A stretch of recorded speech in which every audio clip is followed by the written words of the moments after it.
Duncan gets spooked. Winter was approaching, but there was no frost or snow arrive, and the engines were determined to get their jobs done before the snow happened. Ivo Hugh was taking some empty trucks to the yards. Along the way, he had to go across an old iron bridge.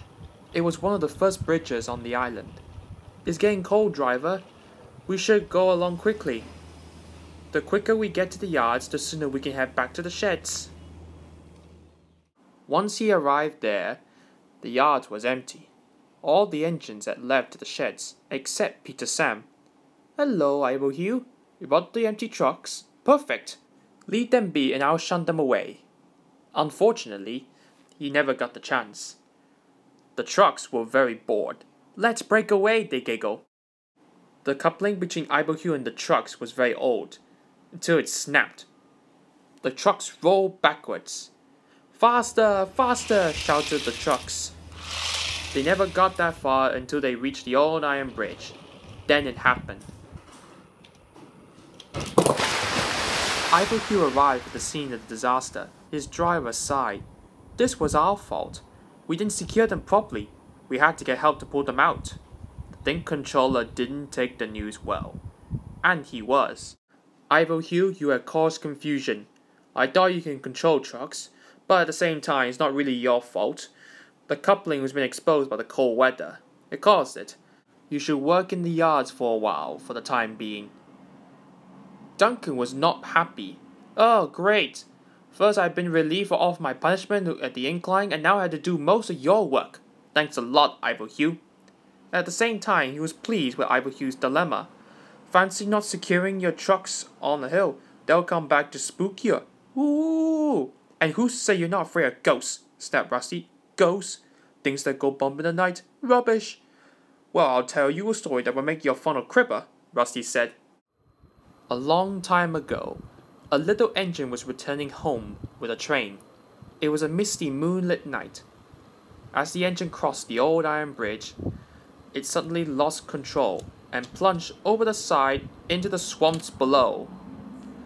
Its crew had jumped clear when it happened. He was never found again, but many people will tell you that when the moon is full, they would see the little engine trying to get home, but he never reaches the other side. "So what do you think of that, Duncan?" "Rubbish," replied Duncan, and he went to sleep. Never mind him, Ivo Hugh. He'll be frightened if he really saw a ghost.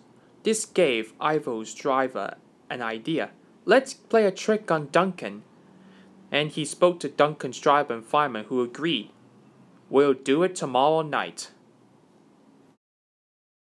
The next day, Ivo Hugh stayed at the yards while Duncan set off with some empty trucks to take it to another yard and then bring loaded ones back. Duncan's driver decided as part of the plan to cross the old iron bridge. "Haunted bridge? Rubbish," snorted Duncan. "It's as tears as pet rabbits." But all the same, he kept thinking about Rusty's story. When dusk fell, he was keen to leave. "If we don't go now, Skarloey would take my favorite place in the sheds." "Sorry, Duncan, we can't go back until all the trucks were ready," his driver replied. "How long are we going to be there?" "Probably until late night." They could see their plan was working because Duncan was nervous. When night fell, they set off.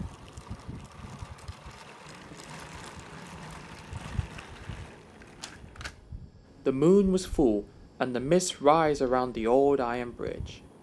Duncan whistled, and the sound echoed everywhere as he began to cross the bridge. Then he stopped. Ahead, he saw flickering lights. His driver knew they were fireflies shining brightly at night, but to Duncan, they looked like an engine spark. Next, his driver secretly threw a rock from the cab into the ravine below. "It's the ghost! Take me back! Take me back! Please!" Duncan didn't stop until they reached the yards, and he closed his eyes tightly. "Spooked are you, Duncan?" laughed his driver. "No, I'm asleep!" And Duncan refused to open his eyes. He did though, when he thought his driver wasn't looking, just to make sure that he was still there. "Don't worry, Duncan. We'll go off by first light. Your fireman and I are going to a nearby house to stay for the night." By first light, Duncan was able to cross the old iron bridge. He looked around and saw it was nothing scary. But he said nothing as he reached the sheds.